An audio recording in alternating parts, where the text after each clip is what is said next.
உங்களோட நிறுவனத்துல நீங்க ஒர்க் வேணா நீங்க கொடுத்துக்கலாம். வேலை வாய்ப்பு வந்து உங்க நிறுவனத்துல நீங்க கொடுத்துக்கலாம். பனையூர் பங்களா இருக்கு, பனையூர் பங்களா ஒரு வேலை கொடுக்கலாம், இல்ல பனையூர் பங்களா கூட எழுதி வைக்கலாம். கண்டிப்பா அவரோட சொத்துல அவர் ஒரு பங்கு கூட எழுதி வச்சுக்கலாம், கொடுக்கலாம். அரசோட கரூர்ல நாளைக்கு என்ன நடக்கும்? கரூர்ல நாளைக்கு நீங்க காலையில கலெக்டர் ஆபீஸ்ல வச்சு அதுல எத்தனை பேர் 32 பேர் அதை சொல்றாங்க. அந்த 32 பேர்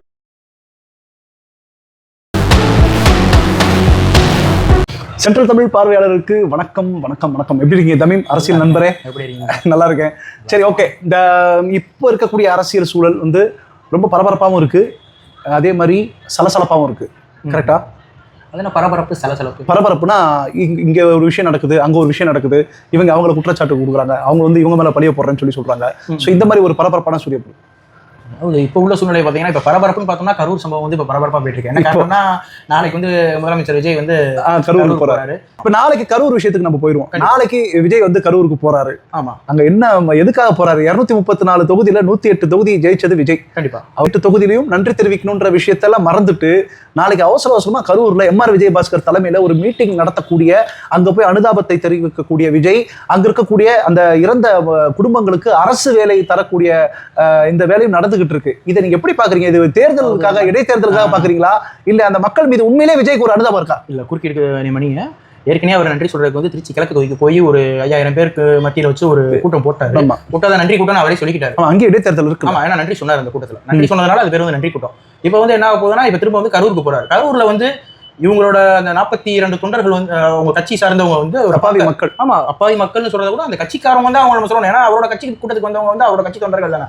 42 பேர் பலியான சம்பவத்துல பாத்தீங்கன்னா அதுக்கப்புறம் வந்து கரூர்ல வந்து கிட்டத்தட்ட செந்தில் பாலாஜி போட்டிடுவார்னு எதிர்பார்த்தாங்க. அப்புறம் பாத்தீங்கன்னா விஜயே அங்க வந்து போட்டியிடறதுக்கு வாய்ப்பு இருக்கு. நிறைய ஏகப்பட்ட வியூகங்கள்லாம் இருந்துச்சு. செந்தில் பாலாஜி வந்து கோவைக்கு போயிட்டாரு.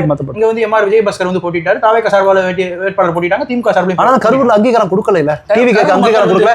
ஏடிஎம்கே தானே ஜெயிச்சது. எம்ஆர் விஜயபாஸ்கர் கரூர் மக்களை பொறுத்தவரையும் பழி போடுற தாவேகாவும் வேணாம், பழிச்சொலுக்கு ஆளான திமுகவும் வேணாம் அப்படின்ற ஒரு முடிவு நடுநிலையில மக்கள் வந்து அதிமுக வந்து, ஏன்னா அது ஒரு தேவையில்லாத ஒரு அசம்பாவிதமான சம்பவம் அந்த கரூரை வந்து ஒரு மையப்படுத்தி நடந்துருச்சு. அதனால இந்த ரெண்டு கட்சி மேலே உள்ள ஒரு அதிருப்தி வந்து என்ன ஆச்சுன்னா எம்ஆர் விஜயபாஸ்கர் அதாவது அதிமுக வேட்பாளருக்கு வந்து சாதகமாச்சு. இப்போ இவர் விஜய் வந்து அங்கே போகணும், நன்றி சொல்லணும். அதுக்கு இப்போ என்ன நினைக்க, கரூர்ல நாளைக்கு நீங்க எதிர்பார்க்கறதெல்லாம் ஒன்றும் நடக்காது. காலையில கலெக்டர் ஆஃபீஸ்ல வச்சு அதுல எத்தனை பேர் 32 பேர் அதை சொல்றாங்க. அந்த 32 பேர் குடும்பத்துக்கு வந்து கருணை அடிப்படையில் வந்து பணி வழங்குவாங்க. ஆனா அந்த பணி வழங்குறது வந்து அந்த குடும்பத்துக்கு வேணா ஓகே, ஆனா மற்றபடி இளைஞர்களுக்கு நடுவுலையோ அந்த ஆல்ரெடி டிஎன்பிஎஸ் எக்ஸாம் எழுதுனவங்க எல்லாம் ஆல்ரெடி வெயிட்டிங்ல இருக்காங்க. அரசு வேலை வேணும்னு எத்தனை வருஷமா வெயிட்டிங்ல இருக்கவங்க அவங்களுக்கே வேலை கிடைக்கல. இவரை பார்க்க வந்து இறந்த குடும்பத்துக்கு வேலை கொடுக்கன்றது ஒரு லஞ்சமா பார்க்க முடியாதா? இந்த வேலை கொடுத்து இவங்களை சரி கட்டுறாரா? இது வந்து மிகப்பெரிய தவறான ஒரு இது. என்ன ஒரு முன்னுதாரணம் என்னன்னா, நம்ம கட்சி உன்னோட சொந்த கட்சி தொண்டர்கள் இறந்து போனா உங்களோட கட்சி இது உங்களோட நிறுவனத்துல நீங்க ஒர்க் வேணா நீங்க கொடுத்துக்கலாம். வேலை வாய்ப்பு வந்து உங்க நிறுவனத்துல நீங்க கொடுத்துக்கலாம். பனையூர் பங்களா இருக்கு, பனையூர் பங்களா ஒரு வேலை கொடுக்கலாம், இல்ல பனையூர் பங்களா கூட எழுதி வைக்கலாம். கண்டிப்பா அவரோட சொத்துல அவர் ஒரு பங்கு கூட எழுதி வச்சுக்கலாம், கொடுக்கலாம். அரசு கம்யூனிஸ்ட் வந்து எதிர்க்க ஆரம்பிச்சிட்டாங்க. இல்ல, நாளைக்கு கம்யூனிஸ்ட் என்ன கேட்பாங்கன்னா, வாச்சத்தி குடுமையில மக்கள் வந்து நிறைய பிரச்சனைகள் அனுபவிச்சாங்க பொதுமக்கள், அவங்களுக்கு கவர்மெண்ட் ஜாபா அவங்க கேட்பாங்க. இப்ப விடுதலை சிறுத்தைகள் அடுத்து திருமாவளவன் என்ன செய்வாருன்னா, ஆணவ கொலைகள்னால இருக்கு அந்த குடும்பத்துக்கு வேலை கொடுங்கன்னு அவங்க கேட்பாங்க. இப்ப நாளைக்கு ஏதாவது ஒரு கட்சி ஒரு திமுகவா இருக்கட்டும், அண்ணா திமுகவா இருக்கட்டும், இல்ல ஒரு சிறிய கட்சிகளா இருக்கட்டும், இவங்க எல்லாம் ஒரு கூட்டம் போட்டு அந்த இடத்துல வந்து ஒரு விபத்தோ ஏதோ ஒரு ஏற்பட்டு ஒரு உயிரிழப்பு ஏற்பட்டுச்சுன்னா அவங்க குடும்பத்துக்கும் அவங்க கட்சியினருக்கு வந்து அவங்க என்ன கேட்பாங்க, இது முன்னுதாரணமா இருக்கு. ஆக்சுவலா இது வந்து ஒரு கவர்மெண்டோட நிகழ்ச்சி கிடையாது. இல்ல, இப்ப நாம என்ன சொல்றேன், இப்ப நான் என்ன சொல்றேன், அவங்களுக்கு வந்து கவர்மெண்ட் வேலை தரக்கூடாது அப்படிலாம் நான் இப்ப சொல்ல வரல. நான் அதை பத்தி நான் பேச வரல. அவங்க கவர்மெண்ட் வேலை கொடுக்கணும் தான். ஏன்னா அந்த உயிரிழந்த குடும்பம் அந்த இடத்துல வந்து அப்பாவி மக்கள். இல்ல, நீங்க நான் வந்து உங்களுக்கு மாறுபட்ட கருத்துல என்னைய பொறுத்தவரை இது தவறான முன்னுதாரணம் தான். ஒரு தனிப்பட்ட ஒரு பார்ட்டிக்கு நடந்த ஒரு கட்சியோட பொதுக்கூட்டத்தில் இறந்தவங்களுக்கு வந்து அரசாங்க வேலை கொடுக்கணும்னு எந்த சட்டத்தில் இருக்கு? அப்படின்னா நீங்க எல்லா கட்சியிலுமே இப்போ ஏகப்பட்ட கட்சியில ஆளுகள் இறந்து போறாங்க, மாநாடுக்கு போறாங்க, வர வழியில பஸ் கவுந்துருது, இல்ல வேன் கவுந்துருது. இல்ல, அது அப்படியே பார்த்தா கூட இப்ப டிவிகே மதுரையில மாநாட்டில் வந்து 4 பேர் இறந்தாங்க. அப்புறம் ரோட்ல அடிபட்டு ஒரு பையன் ஆக்சிடென்ட்ல 2 பேர் இறந்துட்டாங்க. ஸ்பாட் அவுட் விக்ரவாண்டி மாநாட்டுக்கு வரும்போது. சோ இப்போ அவங்க எல்லாருக்கும் வேலை கேட்பாங்கல்ல? கேட்பாங்க, கண்டிப்பா அவங்க செய்வாங்க. அப்ப இந்த அரசு என்ன செய்யும்? விஜய் என்ன செய்வார்? அவங்க தொண்டர்கள் தானே, அவங்க கட்சி தொண்டர்கள் கொடுத்தாலும் கொடுப்பாங்க, சொல்ல முடியாது. ஆச்சரியத்துக்கு இல்ல, கொடுக்கலாம், வாய்ப்பு இருக்கு. விஜய் அங்கேயும் போய் விக்ரவாண்டியில ஒரு இடைத்தேர்தல் இருந்துச்சுன்னா அவங்களுக்கு கொடுப்பாங்க.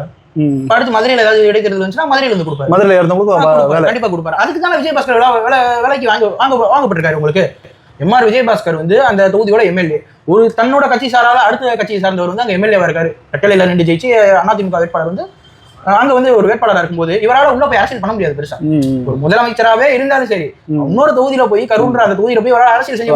இப்ப கரூர் வந்து எம்ஆர் விஜயபாஸ்கரை தொக்கா தூக்குறாங்க.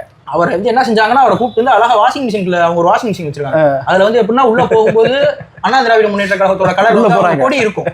அப்படி அடுத்து வெளியே வரும்போது எப்படின்னா பிரிண்டிங் மாறிடும்.